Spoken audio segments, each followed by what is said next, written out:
Hey there, welcome to Sumit Academy. I do hope that you are benefiting from my videos.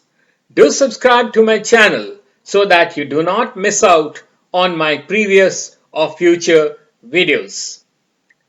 This is the second edition of the series on current affairs, news you can use. In this video, we shall cover the notification of the Tamil Nadu government changing the English spellings of 1018 places in the state to match the Tamil pronunciation. Second, an Indian American soil scientist being awarded the World Food Prize 2020. And third and final, the Supreme Court order that no action be taken on firms that did not pay wages during the lockdown period. Our first news is that the Tamil Nadu government has issued a notification changing the English spellings of 1018 places in the state to match the Tamil pronunciation. According to a government release, an announcement has been made based on a statement made in the State Assembly 2 years earlier to change the names of places and towns in Tamil Nadu in such a way that they have the same phonetics in English and Tamil. This was mainly because certain places have different names in English and Tamil, such as Triplicane in English and Thiruvallikeni in Tamil. What has happened with the review of the English spellings of these places is that they have now all acquired new names that get a change in the spelling. Interestingly, the AIADMK government also decided to spell the neighboring Union Territory of Puducherry as Puthucherry. The impact of changing more than 1,000 names officially in government records will not only be expensive but laborious too. Spellings on signboards, public transports will be changed, corrections will be made on registration documents, and so on and so forth. The exercise comes as an added pressure at a time when the state's economy is already under an added pressure due to the corona containment drive.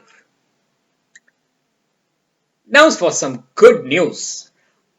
Our second news of this edition is that of Indian American soil scientist Dr. Rattan Lal being selected for the World Food Prize 2020. US Secretary of State Mike Pompeo lauded his research in soil science and shared that Lal is helping millions of small farmers around the world with his work on increasing food production and recycling nutrients. At 75 years of age, Dr. Lal promotes a soil-centric approach to increase food production by conserving natural resources and mitigating climate change. Dr. Lal has, in his career of over 50 years and across 4 continents, promoted innovative soil-saving techniques that benefited the livelihoods of more than 500 million smallholder farmers. Now, the World Food Prize, which comes with a prize of $250,000 was created by Nobel Peace Prize laureate Norman Borlaug in 1986 to recognize scientists and others who have improved the quality and availability of food. Now, this is often referred to as the Nobel Prize for Food and Agriculture, and it is the most prominent global award recognizing an individual who has enhanced human development and confronted global hunger through improving the quality quantity or availability of food.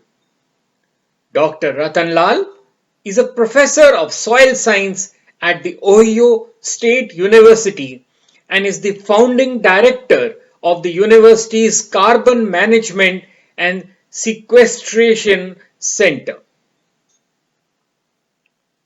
Dr. Lal is a trailblazer in soil science with a prodigious passion for research that improves soil health, enhances agriculture production, improves the nutritional quality of food, restores the environment, and mitigates climate change. He has developed and promoted the idea that healthy soil must not only have the usual nutrients, including nitrogen, phosphorus, and potassium, but must have depleted carbon restored by leaving crop residue. This focus on the soil's physical properties diverged from the conventional soil fertility strategy of the 1970s, which relied heavily on replacing nutrients by applying fertilizer. Dr. Lal's research in the 1990s revealed that restoring degraded soils through increasing soil carbon and organic matter not only improved the soil health but helped combat the rising carbon dioxide levels in the air by sequestering atmospheric carbon. His analysis showed that soils can sequester carbon at rates as high as 2.6 gigatons per year. Dr. Lal's career has taken him to posts in Australia and Nigeria.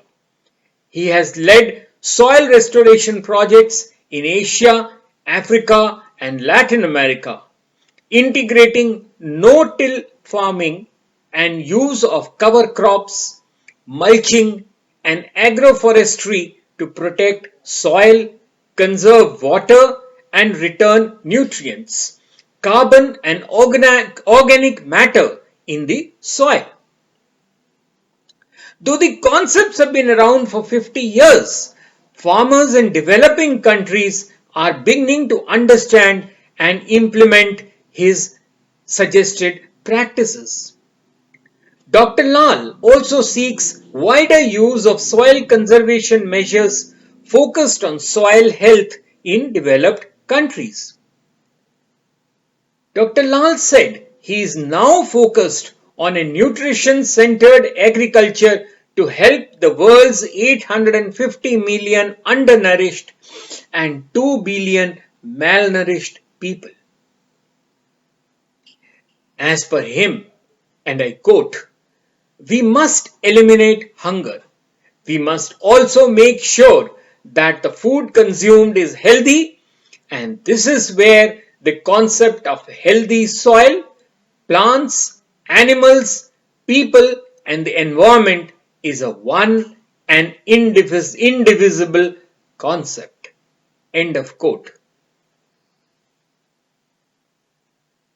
A third and final news of this edition deals with the recent ruling of the Supreme Court that no action is to be taken on firms that did not pay wages during the lockdown period. In a relief for private employers, the Supreme Court said no action can be taken till the end of July against firms that have not paid wages to workers during the coronavirus lockdown. The top court said states must facilitate negotiations between employees and employers over wage payment and file their reports with the labor commissioners.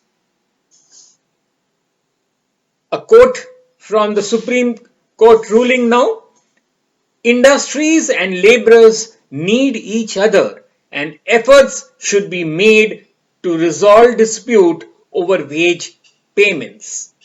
End of quote.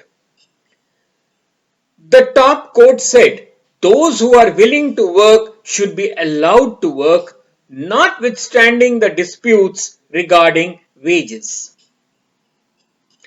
The Union Home Ministry, in its circular in March, had asked all employers, be it in the industry or in the shops and commercial establishments, to make payment of wages of their workers at their workplaces on the due date without any deduction for the period their establishments are under closure during the lockdown.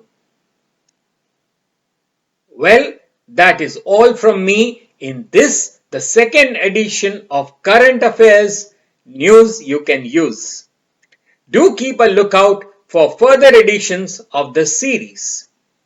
I acknowledge with gratitude the news reports in various media publications on the subject. I hope you like my video and do share it on your Facebook page. And do subscribe to my channel so that you do not miss out on my previous or future videos. Till later then, cheerio.